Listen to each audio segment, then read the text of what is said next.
Class हमने शुरू किया था अर्थशास्त्र, पाठ संख्या 1, अर्थशास्त्र एक परिचय। अर्थशास्त्र क्या है,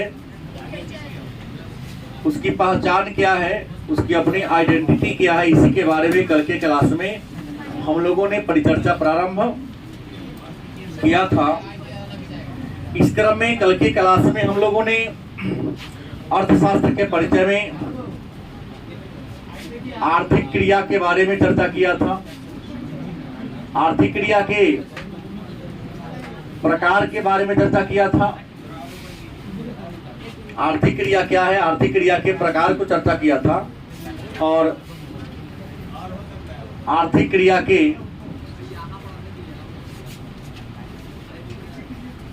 स्तर के बारे में हमें जाना था और हमने अंततः कह दिया था कि अर्थशास्त्र को मतलब आर्थिक क्रिया को विद्वानों ने, विद्वान का रैगनर फ्रिश नामक विद्वान ने 2 भागों में बांट दिया। एक का नाम था सूक्ष्म आर्थिक विश्लेषण, दूसरे का नाम था व्यापक आर्थिक विश्लेषण। लेकिन आपके मन में एक प्रश्न होगा कि सर ये अर्थशास्त्र क्या है, अर्थशास्त्र क्या है? तो एक बात तो है कि कोई विषय,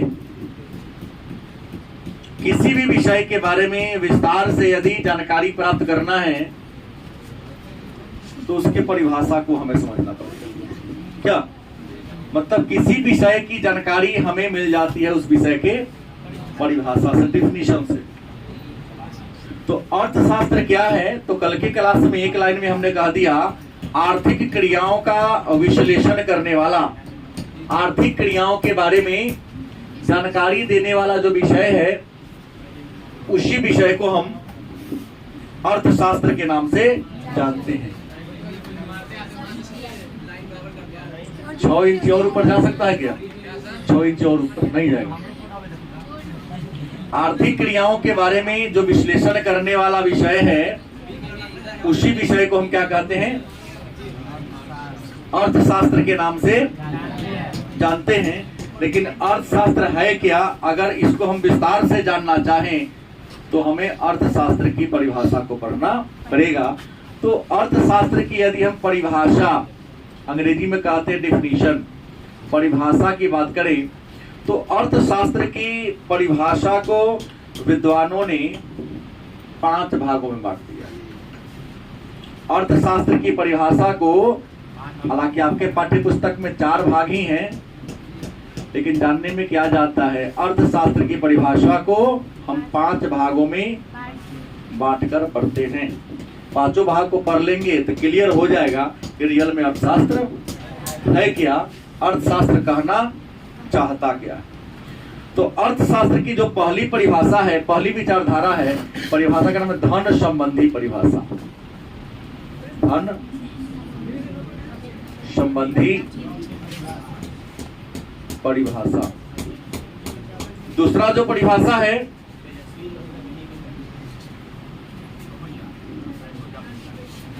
कल्याणवादी परिभाषा।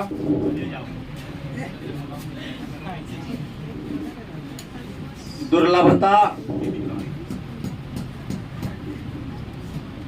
संबंधी परिभाषा। बैठा देगा, लेट कर लिए इसलिए मैं बैठा दिया हूँ। आगे मैंने उन्हें के लायक है तो दोनों आ जाओ, ऊपर तो ऊपर तो है। दुर्लभता संबंधी परिभाषा। तीसरा विकास संबंधी परिभाषा और आवश्यकता विहीन परिभाषा।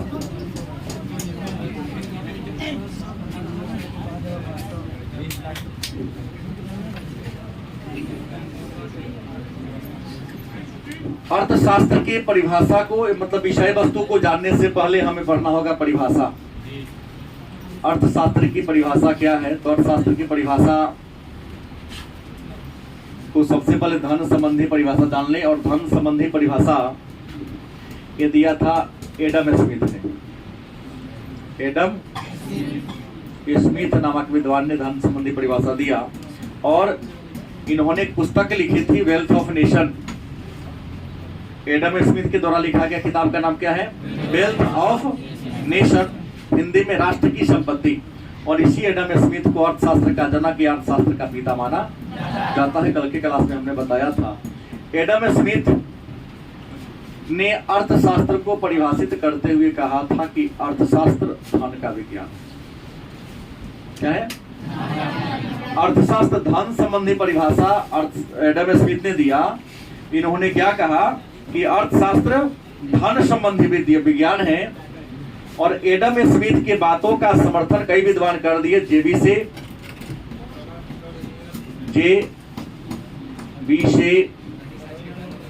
वाकर, सीनियर, इन विद्वानों ने सपोर्ट कर दिया, कहा कि रियल में अर्थशास्त्र का विषय वस्तु का के केंद्र में धन जुड़ा हुआ है। क्योंकि इंसान चाहे कुछ भी काम करता हो, उसके काम करने का अंतिम लक्ष्य धन से ही जुड़ा हुआ है। गलत कि सही? अगर उसके केंद्र में धन ना हो तो इंसान कोई काम नहीं करेगा। मैंने तो कई बार कहा कि आप सब अपने पापा को पापा इसलिए कहते हैं कि धन से जुड़ा हुआ है, तब पापी बन जाएगा, प्रधान नहीं देंगे तो नहीं। पापा को पापी करने में कई को देर नहीं लगेगा आप लोगों को, यदि आपकी आर्थिक जरूरतों को पूरा ना करें। ऐसा ही बात है जो मैं कहा, इसको 10% सही मान लो। क्या जी? राकेश सपोर्ट कर रहा है बात। 4 दिन उसके मोबाइल के लिए कहता पढ़ ही ना जाए, मोबाइल ना खरीद मत पढ़े ना जाए। अब एक फट के ओले पानी ना खाएगा है? कहता मोबाइल से पढ़ाई होता है। प्रश्न है एडम स्मिथ ने क्या कहा? अर्थशास्त्र धन का विज्ञान है। कहोगे सर अर्थशास्त्र धन का विज्ञान है कैसे? तो हमने कहा ना, किसान से लेकर जमींदार तक, चपरासी से लेकर पदाधिकारी तक, ऑफिस में ड्यूटी करते हैं, चाहे खेत में काम करते हैं, कारखाना में काम करते हैं, ठेला वाला ठेला चलाता है, रिक्शा वाले रिक्शा चलाता है, पान वाले पान बेचता है, चाय वाले चाय बेचता है। किसके लिए? धन ना देगा तो काम करेगा? नहीं करेगा। आज इंसान की हत्या भी कर रहा है धन के लिए। इंसान के हर जरूरत के केंद्र में क्या है? धन है, रुपया है। नहीं तो परिभाषा लगभग ठीक है दी कि अर्थशास्त्र की परिभाषा को धन में क्या कर दिया? बांट लिया। मैंने अर्थशास्त्र धन का विज्ञान है। मतलब एडम स्मिथ इनके समर्थकों ने धन को, मानव को साध्य मान लिया और धन को क्या मान लिया? साध्य। कहा कि मानव से ज्यादा महत्वपूर्ण क्या है? धन है। ठीक है, तो कहा जे न करे बाबू भैया से करे रुपया। आज के परिप्रेक्ष्य में तो इनका परिभाषा एकदम सटासट सही लगता है। किसी ने कहा सर आपको फलना चिंता है, हमको तो नहीं चिंता है, रुपया लेके जाएंगे तो बिहार चिनेगा। कोई दुकानदार हमें नहीं चिंता, तुमको भी नहीं चिंता है। बढ़िया ड्रेस पहन के किस होटल में जाओ तो सबसे पहले तुमसे कुछ नहीं आएगा, भले पल में पैसा रहे ना रहे। आप बेसी पैसा लेके देखा फटा चीटा वाला पहन जाएगा, अरु का देखता बढ़िया ड्रेस है तो मेरा पल थोड़ा ऊंचा होगा। क्या राकेश गलत बोला? सही है।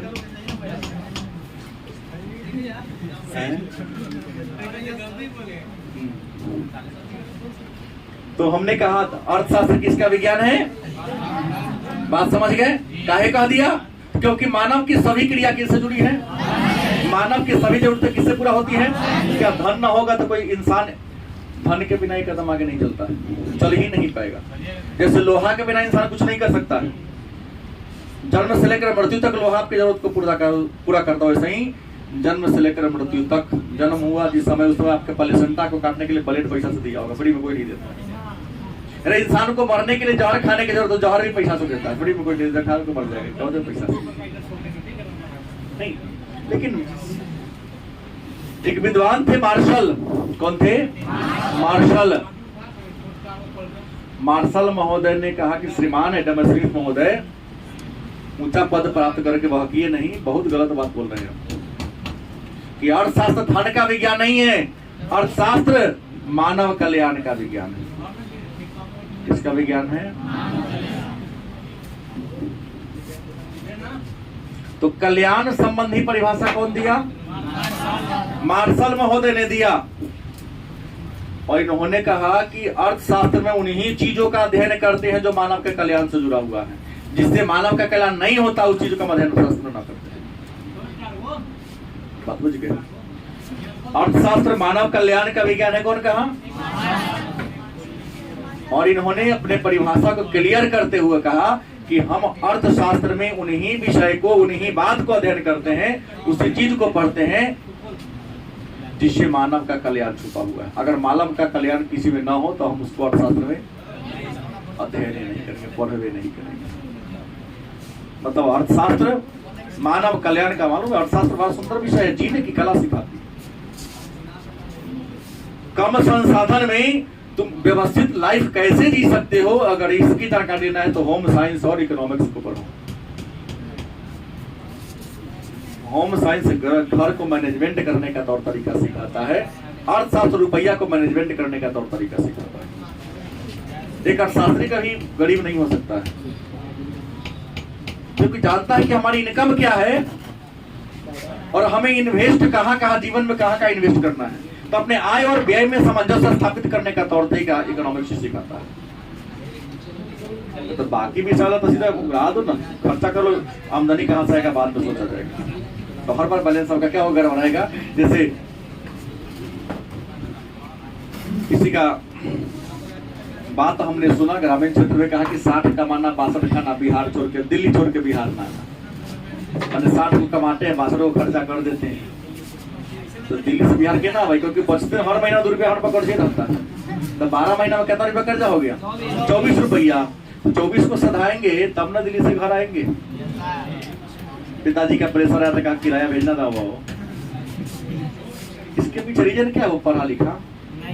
अगर पढ़ा लिखा होता तो उसके पास 10,000 प्रति महीना इनकम होता है, तो वो प्रयास करता कि 5,000 6,000 ज्यादा से ज्यादा 9,999 में अपना मेंटेन कर ले। 100 रुपया प्रति महीना सेविंग करे, हर महीने 100 रुपया सेविंग करेगा। 12 महीना में कितना हो गया? मैं तो कहता हूँ जीवन में अगर तुम प्रतिदिन 1 रुपया खर्च सेविंग करना शुरू करो, और जिस दिन तुम्हारा 60 साल उम्र पूरा देखना, तुम्हारे पास लाखों से क्या कई लाख रुपया हो जाएगा तुम्हारे पास। लेकिन ये सेविंग करेंगे कैसे? सिखाएगा कौन? इतिहास थोड़ी सिखाएगा, भौतिक शास्त्र थोड़ी सिखाएगा, रसायन शास्त्र थोड़ी सिखाएगा। वो तो बोले पर हिंसा करा देगा। वो तो इंसान को विनाश करने की कला सिखाता है। अगर विज्ञान नहीं होता तो एटम बम नहीं बना होता। गलती सही? विज्ञान वरदान से ज्यादा कई बार देखो मैं अभिशाप बन गया। आज जो भी घटनाएं घट रही है, गेट बंद कर दीजिए, जो भी घटनाएं प्रकृति में उल्टा सीधा घट रही, सब विज्ञान का अभिशाप है। इंसान आज प्रकृति के अंदर जाके छेड़छाड़ कर रहा है, तो प्रकृति नाराज होगी तो उठाकर पटकवे करेगी ना आपको। गर्मी को और गर्माएगी, ठंडी को ठंडाएगी। लेकिन एक और मार्शल आए, प्रोफेसर रॉबिन्स। कौन? रॉबिन्स या रॉबिन्सन, रॉबिन्स लो। इन्होंने कहा कि नहीं, अर्थशास्त्र धन का विज्ञान है। और इन्होंने कहा मानव कल्याण तो है, लेकिन इन्होंने कहा कि अर्थशास्त्र में उन्हीं चीजों का अध्ययन करेंगे जिससे मानव का कल्याण हो। कौन कहा? रॉबिन्स काट दिए इनके बात को, कहा कि नहीं, अर्थशास्त्र चयन का तर्क शास्त्र है। चयन का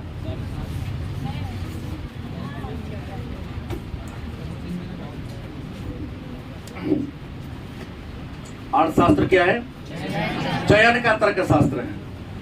अब कहोगे सर अर्थशास्त्र चयन का तर्क शास्त्र काहे है? तो रॉबिन्स महोदय ने कहा कि मानव की आवश्यकता क्या है? अनंत है। मानव की आवश्यकता कैसी है? और आवश्यकता को पूरा करने के लिए क्या चाहिए? साधन। साधन क्या है? सीमित नहीं। निर्मल खड़ा हो। पापा कितना महीने कमाते हैं? मान लो 20,000, काम चल जाता है उससे। कुसाइत होता होगा, दिक्कत होता होगा, बढ़ जाए। ओकरा तो बहुत अथाह कमाई है, जानबूझ के झूठों को टीचर खराब करने कहता है, सब जी कहे गरीब है रे बुढ़वा, हमारा वो रहेगा जे रजिस्ट्री ऑफिस पर रहे कहे गरीब छी हैं।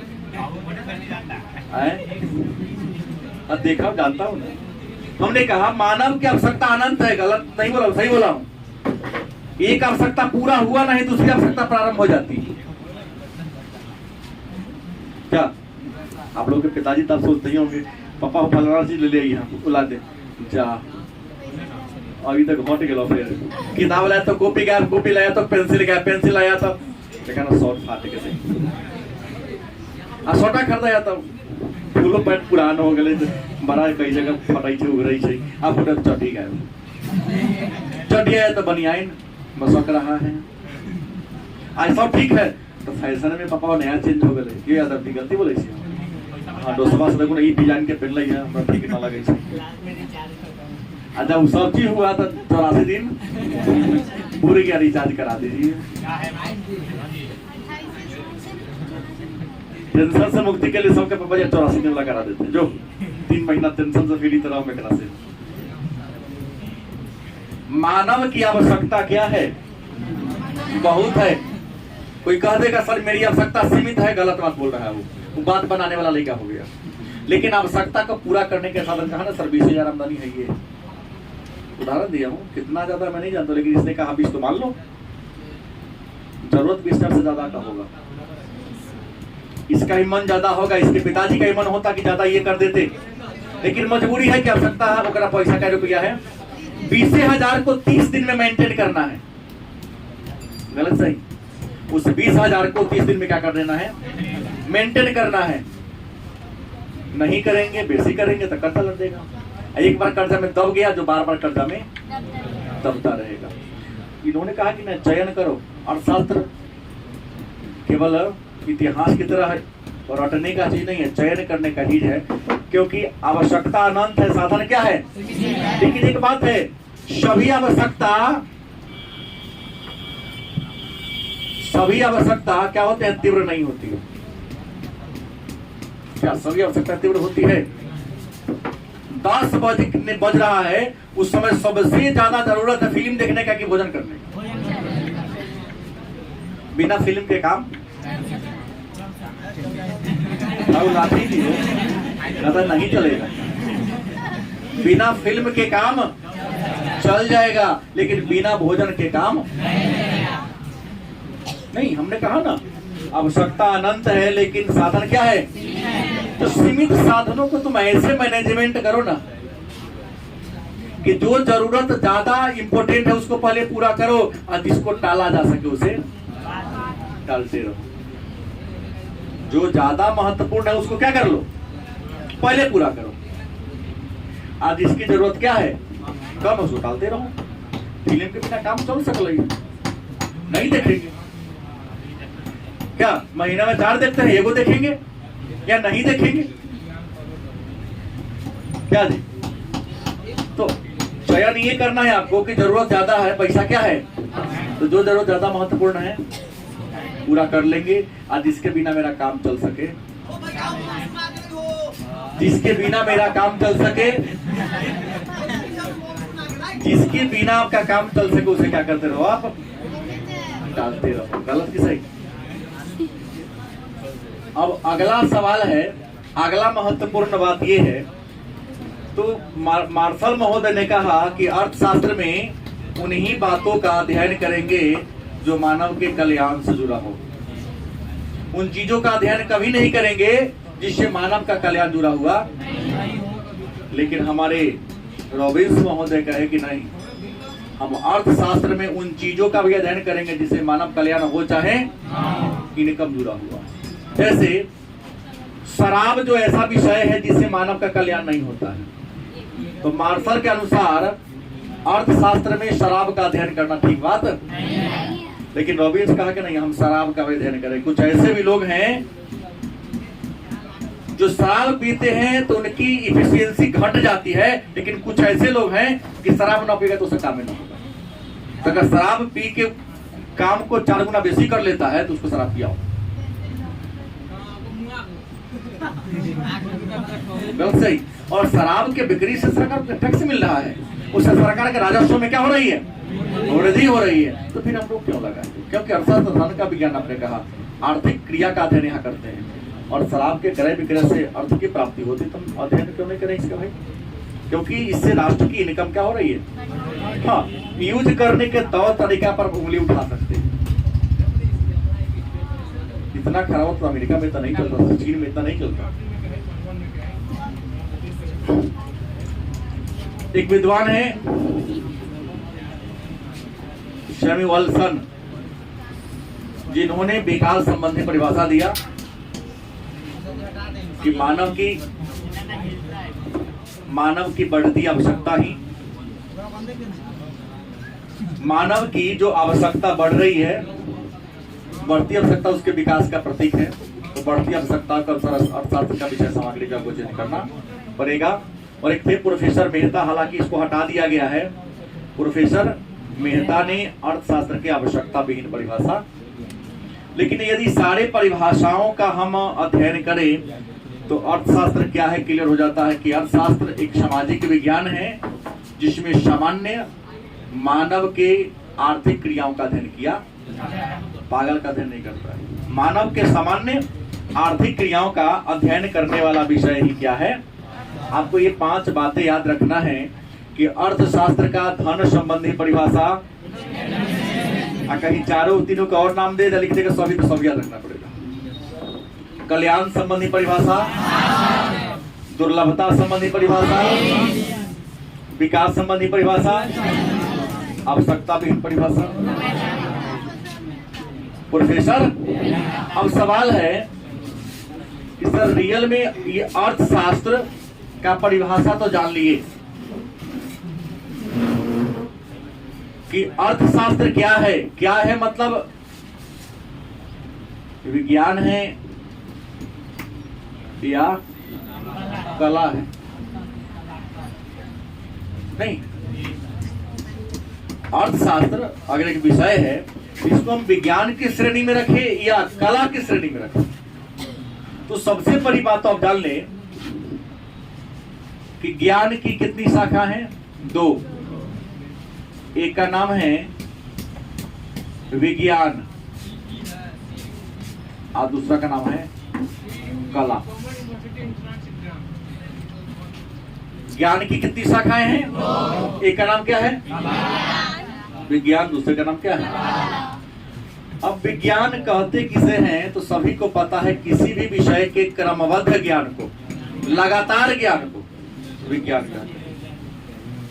किसी विषय के क्रमबद्ध ज्ञान को, लगातार ज्ञान को क्या कहते हैं? विज्ञान। लेकिन याद रखेंगे विज्ञान के अपने कुछ नियम है, विज्ञान के अपने कुछ क्या है नहीं, जो सत्य और सार्वभौम है, जो सत्यता की कसौटी पर कहीं भी कसी, जैसे गुरुत्वाकर्षण का नियम।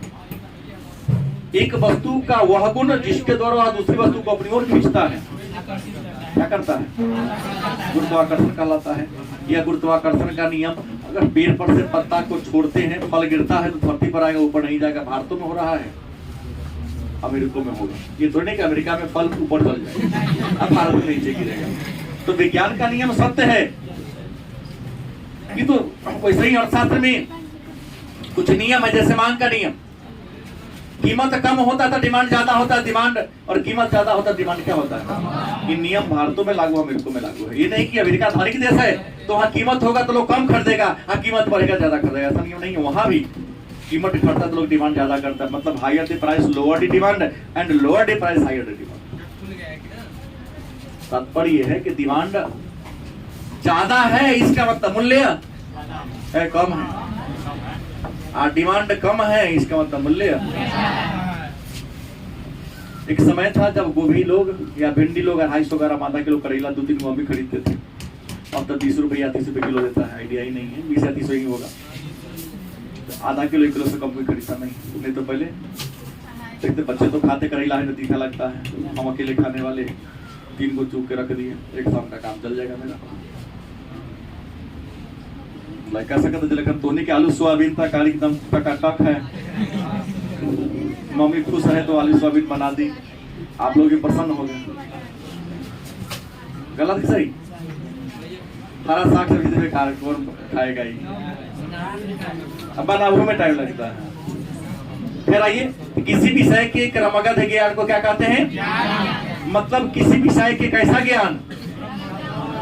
विशेष और लगातार। लगातार का मतलब क्रमबद्ध ज्ञान को विज्ञान कहते हैं। और पहले बोल दिया हूं कि विज्ञान के अपने नियम होते हैं, विज्ञान के अपने कारण और कारण के परिणाम होगा नहीं। जैसे न्यूटन का तीसरा गति नियम क्या है? क्रिया की बराबर और विपरीत दिशा में प्रतिक्रिया। मतलब तो गोली चलाओगे जिस गति से गोली बंदूक से निकलेगा उसी गति से बंदूक बैग लगा देगा। गेंद को लेकर थम जमीन पर पटको, जितना गति से तुम पटकोगे नीचे उतना गति से क्या आएगा? तो पटकना क्रिया हुआ और ऊपर उछलना ऊपर प्रतिक्रिया नहीं। पटकना कारण, ऊपर उछल हुआ तो ऐसे ही अर्थशास्त्र के भी कुछ नियम है जो मैं आगे पढ़ूंगा, चर्चा को सब करना है। अब क्या कला है कि नहीं? तो कला जो है वह क्री धातु से बना है। किसे? किसी क्री का मतलब होता है किसी काम को सुंदर तरीके से, व्यवस्थित तरीके से करना कला कहलाता है। बाद में पढ़ेंगे, पहले जान लीजिए विज्ञान है और शास्त्र विज्ञान। जैसे विज्ञान में नियम है ना, गुरुत्वाकर्षण का नियम, उत्प्लावनता का नियम है ना, और भी कई नियम हैं। और सही अर्थशास्त्र में कुछ नियम है, मांग का नियम, पूर्ति का नियम। मांग का नियम हमने क्या कहा? जब कीमत कम होती है तो डिमांड ज्यादा होता है। कीमत जब ज्यादा होता है डिमांड।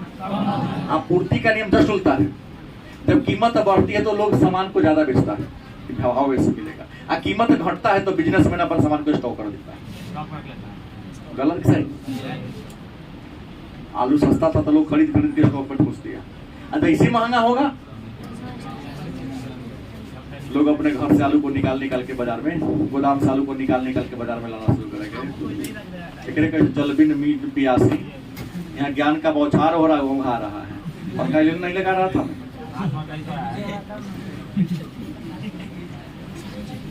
अब प्रश्न है, तो विज्ञान है तो विज्ञान में कौन विज्ञान है? जान लो, विज्ञानों दो प्रकार के होता है। विज्ञान भी कई प्रकार के होते हैं, दो प्रकार के होते हैं। तो अर्थशास्त्र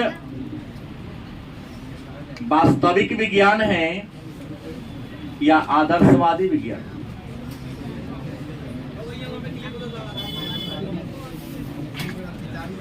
अर्थशास्त्र विज्ञान है, बात तो क्लियर हुआ कि जैसे भौतिक विज्ञान के नियम है वैसे ही अर्थशास्त्र के भी कुछ तो मान लिया विज्ञान है। तो फिर प्रश्न का होगा, सर विज्ञान में कौन विज्ञान?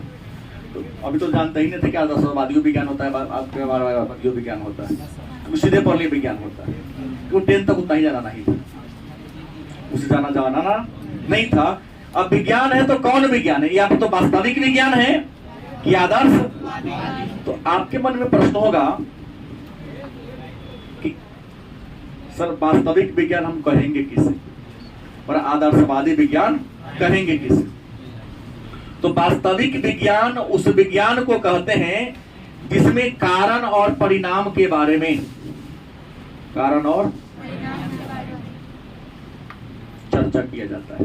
माने वह विज्ञान या विज्ञान की वह शाखा जो किसी विषय के कारण और परिणाम के बारे में क्या करता है?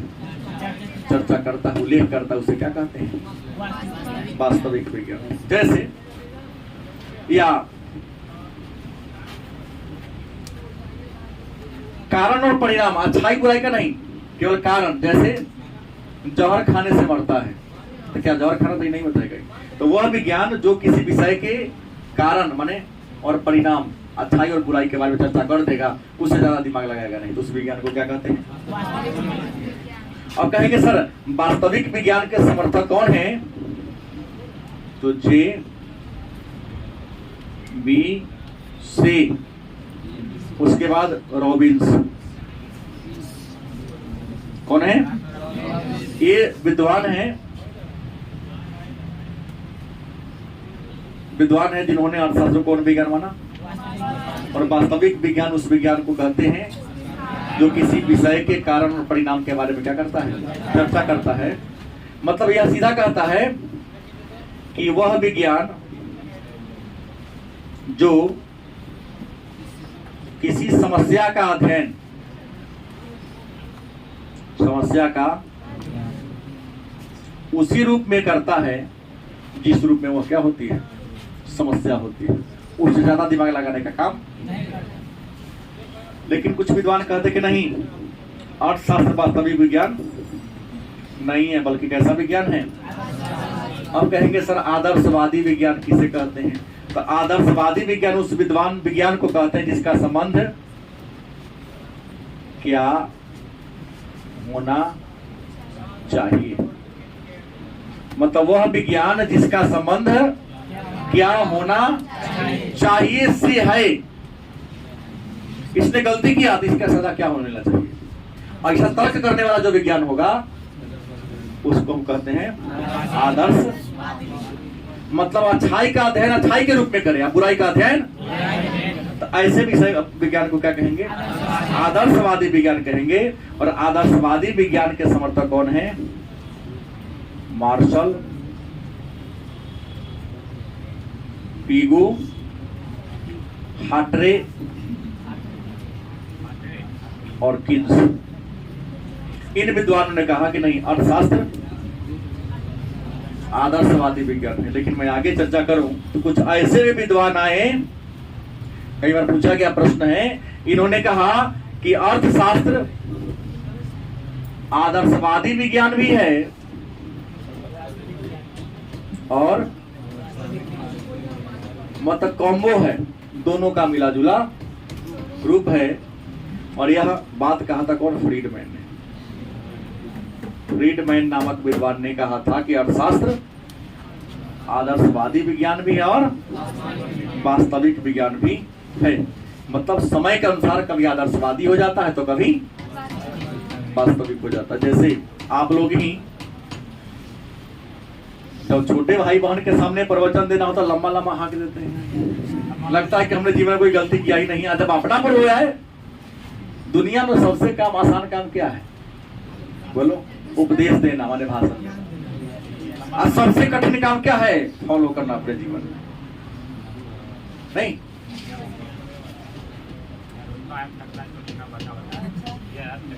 हाँ, राकेश भी घर पर छोटे भाई पर खूब प्रवचन देता है, अकेले ही है। चचा के भाई बहन बेटा बेटी है तो ढीलता होगा। तू कथी पढ़े छे? हम तो इतना घंटा पढ़े छे। हम बेचारा छोट छोटों का डेरा जाता होगा, सही में भैया तो पढ़ते होते। हम सीतामढ़ी पढ़ने जाते हैं, वो कभी हमको मिल जाए तब बैकर औकात बता देंगे। क्या समझोगे? जब मैं जाता तो ये अपना छोटा भाई बहन के मेरे सामने आने नहीं देता है।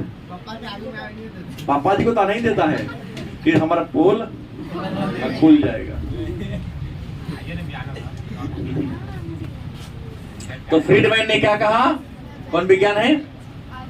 आदर्शवादी और हाँ, ये दोनों विज्ञान है। अब हमने कल की क्लास में एक और बात कहा था। अब यहां से आपका विषय वस्तु कल से हम शुरू कर देंगे। ये तो अर्थशास्त्र क्या है सो जान गए थे कि हमने कल की क्लास में कहा था आर्थिक विश्लेषण की, आर्थिक विश्लेषण की कितनी शाखा है? 2 शाखा है, याद होगा। हमने कहा था माइक्रो, मैक्रो। मतलब अर्थशास्त्र का जो हम जिस टॉपिक को पढ़ेंगे, किताब को पढ़ाने वाला हूं, 2 वॉल्यूम है। इसके पहले वॉल्यूम में हम लोग करेंगे माइक्रो इकोनॉमिक्स माने सूक्ष्म अर्थशास्त्र, और दूसरा में क्या करेंगे? मैक्रो माने व्यापक। मतलब आर्थिक विश्लेषण की कितनी शाखा है? पहला, दूसरा, इसको हम कहते हैं व्यष्टि। क्या जी? ऐसो कहते हैं। हमने परिभाषा दोनों का कल दिया था। और सूक्ष्म और व्यापक भागों में अर्थशास्त्र को बांटने का काम किसने किया था? कल बोले थे रैगनर फ्रीश। रैगनर फ्रीश नामक विद्वान ने अर्थशास्त्र को सूक्ष्म और व्यापक नामक भागों में बांटा था। कहाँ के थे ये? नॉर्वे के थे। कहाँ के थे? हमने परिभाषा दिया था कि सूक्ष्म अर्थशास्त्र आर्थिक विश्लेषण की वह शाखा है जिसमें अर्थव्यवस्था के छोटे छोटे चरों का सब। जैसे हम एक प्रश्न कर दूं, सुमन खड़ा हो, महात्मा गांधी को कैसर हिंद की उपाधि कब मिली? सुमन से 1500। महात्मा गांधी, हाँ महात्मा गांधी 1931। खड़ा हो निर्वाण। प्रथम विश्व युद्ध के समय मिला, 1915 के आसपास मिला था। Sit down. हमने एक से पूछा, ये हो गया सूक्ष्म हो गया, क्योंकि मैं एक अध्ययन कर रहा हूँ। कोई दिक्कत? बिहार में कितने प्रमंडल है? कॉमन प्रश्न है। बिहार में कितने प्रमंडल है? 9। ये हो गया व्यापक। मतलब जब एक एक व्यक्ति का, एक एक परिवार का एक ही का अध्ययन करें, सूक्ष्म छोटे छोटे चारों का अध्ययन करें, देखा कहेंगे जैसे प्रति व्यक्ति आए, प्रति व्यक्ति भी आए। आज जब पूरी अर्थव्यवस्था का, पूरी इकोनॉमी का एक बार अध्ययन कर ले तो हम क्या कहेंगे? हाँ, हमको मैक्रो के बारे में चर्चा नहीं करूंगा, क्योंकि खंड भाव में पढ़ना है, चर्चा वहां होगी। माइक्रो के बारे में जान ले तो माइक्रो की जो शाखा की बात कर ले तो माइक्रो अर्थशास्त्र की कितनी शाखा है? तो माइक्रो अर्थशास्त्र की 3 शाखा है। कितनी शाखा है? नाम है वस्तु की कीमत निर्धारण का सिद्धांत। पहला कौन है? वस्तु की कीमत निर्धारण का मतलब किसी उपभोक्ता जिस वस्तु का उपयोग कर रहा है, उपभोक्ता किसे कहते हैं? तो उपभोक्ता वह व्यक्ति होता है जो किसी वस्तु को खरीदने के बाद उसका यूज कर लेता है। वस्तु को खरीदने वाला सभी व्यक्ति उपभोक्ता नहीं होता है। जो होता है विक्रेता भी हो सकता है, खरीद के लाएगा, बेच लेगा, मुनाफा कमाने को उद्देश्य है। लेकिन उपभोक्ता किसे कहेंगे? तो उपभोक्ता वह व्यक्ति होता है जो किसी वस्तु को इसलिए खरीदता है ताकि वह यूज करके, कपड़ा थोड़ी खाएगा, पहने का, यूज करके वस्तु से फायदा उठा ले, लाभ उठा ले। सही, उपयोगिता को नष्ट कर दे। क्योंकि किसी वस्तु का यूज करने के बाद उसकी उपयोगिता क्या होती है? नष्ट हो जाती है। गलत या सही? तो वस्तु की कीमत अगर तय करना हो तो हमें सूक्ष्म अर्थशास्त्र को ही पढ़ना होगा, क्योंकि बाजार में बहुत सारी वस्तु होती है। वस्तु के क्वालिटी के अनुसार वस्तु की कीमत का तय होता है। क्या थी, बाजार में घिउरा खरीदने जाते बहुत, सब गोरे घिउरा रख ले रही है। कोई 10 रुपया में 1 किलो देता है, कोई 10 में 1.5 किलो देता है। 1.5 किलो वाला मोटो होगा, घर में कहीं लेगा तब मम्मी देख 4 गो आशीर्वाद सुनाएगी, रे मंगनी में चलो बाकी उठेले चले बुढ़वा सब किने के पर खुश रही। हाँ, बहुत हुआ फायदा कि 5 रुपये बचत हो गया नहीं, लेकिन घर जाएंगे तो कुछ कहीं बिया हुआ निकल गया तो आशीर्वाद भी सुनेंगे, तो खुशी मन हुआ दुखी हो जाता है। लेकिन बाजार में अनेकों प्रकार की वस्तुएं होती हैं। वस्तु का कीमत तय आप उसकी क्वालिटी से करते हैं। तो वस्तु की कीमत का तय मैक्रो से नहीं, माइक्रो से होगा, क्योंकि सूक्ष्मता से देखने पर एक ही बगल में 2 टोकरी में सामान रखा है, दोनों टोकरी का कीमत अलग अलग है। तो देखोगे गौर से तो दोनों के क्वालिटी में क्या होता है? अंतर होता है, तब दाम में डिफरेंस। सब तो सर्फे, सब तो तेले हैं। अब एगो तेल जो 200 रुपये तेल की लीटर बिका रहा है, वही 120 रुपये बिका रहा है। कुछ ना कुछ तो क्वालिटी में अंतर होगा, गुणवत्ता में क्या होगा? डिफरेंस नहीं होगा। दूसरा कौन है? साधन के कीमत का निर्धारण। साधन के कीमत का, अब साधन का मतलब क्या हुआ? तो किसी वस्तु के निर्माण करने में जिन चीजों की जरूरत होती है उसको साधन कहते हैं। और याद रखेंगे, साधन की कीमत उसके उपयोगिता के द्वारा तय होती है। गलत कि सही? जैसे मैं अब प्रशंसा नहीं कर रहा हूँ, सही बोल रहा हूँ। शुरू में ही कोचिंग खोले थे तो कुछ बच्चे पढ़ने आए थे, फेमस बच्चा है, सब उसको जान रहा है, नाम नहीं कहूंगा, यहाँ है नहीं। तो पढ़ा कुछ दिन, कुछ महीने के बाद उसका विद्यालय, सर मेरे विद्यालय में चलिएगा। बोले कि चलेंगे, लेकिन 10 बजे के बाद चलेंगे, 3 बजे तक पढ़ाएंगे, उससे बेसी ना पढ़ाएंगे। तो कितना लीजिएगा, तुझे बता कितना देवे। सर सब मास्टर को दे देते हैं 3000 का महीना, लेकिन आपको प्रिंसिपलों के काम कर दीजिएगा, आप पढ़ाई तो 25,000 रुपया देंगे। ये कहानी 2011-12 की बहुत हुए लग ना। अन्य बात छोड़ दो।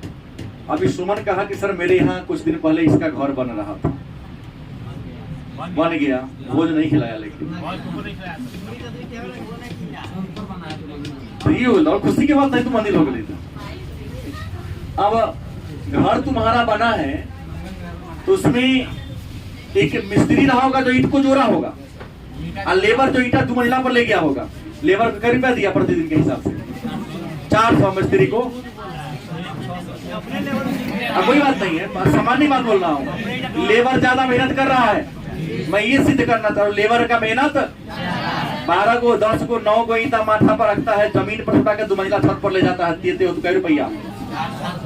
अब मिस्त्री खड़े ऊपर है, घूम रहा है कि करनियो गिर गया, अरे करनी ला बेचारा ईटा ढो रहा है, पानी पिया। हाँ दिमाग लगा, दिमाग। साधन की कीमत उसको उपयोगिता के द्वारा तय होता है। जो मेंटल वर्क करता है उपयोगी ज्यादा, उसका कीमत क्या होगा।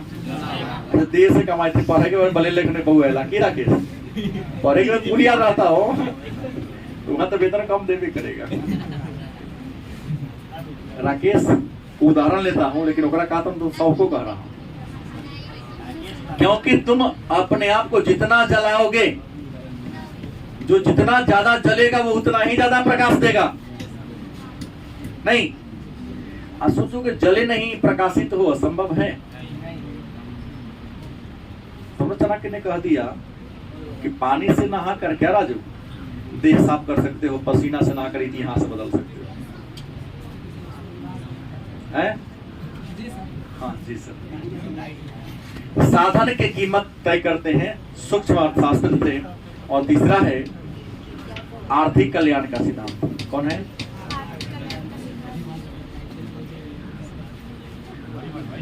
अगर आर्थिक कल्याण को जांचना है, जैसे हमने एक एक बच्चा को खड़ा करा के 1 by 1 प्रश्न करना शुरू कर दिया, गारंटी है मैं 15 दिन से बेसी हमारे यहाँ कोई बच्चा नहीं पढ़ने आएगा, लेकिन कल्याण वही में है। इसमें रिवीजन कराना शुरू करूंगा ना, तो याद रखिएगा, रिवीजन में जब तक जोना दिन हिंदी पढ़ाएंगे, पूरा क्लास लबालब रहेगा नदी की पेटी की तरह। जौना दिन हुआ कहीं पूछे वाला हो बार मन खराब रहा, केन प्रकारे ने बहाना बना के नहीं आएगा। 80% आउट हो जाता है, इतने ही बच्चा था। लादे करता फोटो ना, तो जबरदस्ती में दिया तो भेजा, इससे 3 गुना और ज्यादा है। कितना तो नहीं ना, कितना को नंबर लिखे, चला को नंबर लिखे, लेकिन सब इसमें 300 को 350 से ऊपर सब है।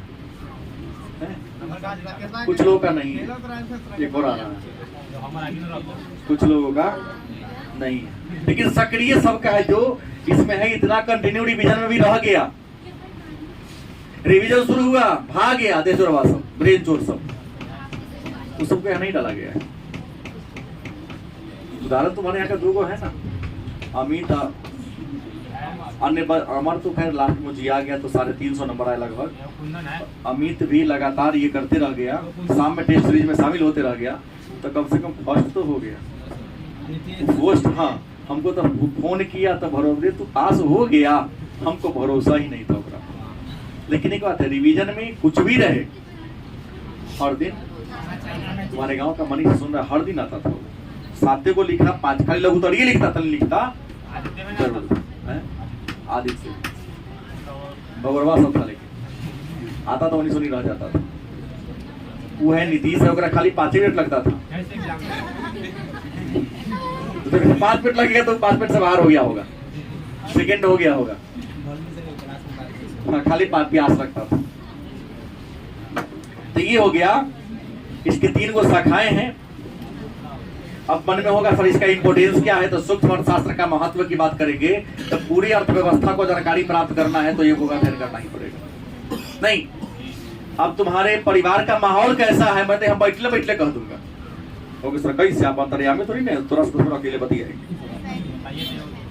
तुमसे बात करने के क्रम में तोरा घर के बोलचाल ढंग सब पकड़ लेंगे, क्योंकि तू वही बोलने के क्रम में सब उगलना शुरू कर देगा।